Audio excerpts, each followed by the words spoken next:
We want to turn now to the early Friday attack on the husband of House Speaker Nancy Pelosi at their San Francisco home. The latest in this update from correspondent Jonathan Vigliotti. There was a moment early on when what happened at this home in San Francisco's Pacific Heights appeared to be a random crime. But through the shattered glass of a patio door, a muffled call to 911 revealed something far more ominous. He was able to call 911, and dispatch kind of took it from there and read between the lines. The victim was 82-year-old Paul Pelosi, husband of House Speaker Nancy Pelosi, second in line to the presidency. The attacker, identified as 42-year-old David DePape, was armed with a hammer and a long internet history espousing political conspiracy theories. Once inside the Pelosi home, sources say DePape screamed, "Where's Nancy? Where's Nancy?"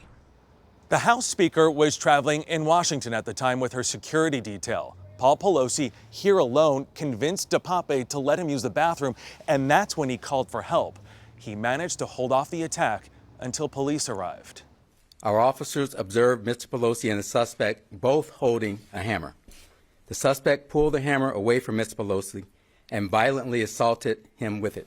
Paul Pelosi is hospitalized, recovering from a fractured skull and injuries to his right arm and hands. Speaker Pelosi rushed to California to be by his side.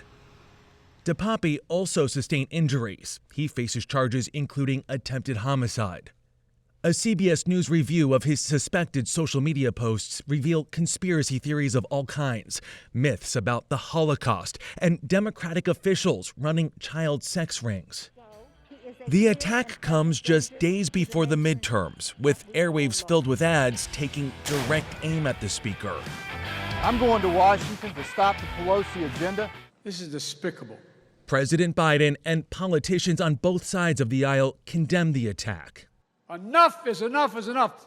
But calls for restraint may not be enough to lower the heat on a political cauldron of growing division that's been boiling in America for years.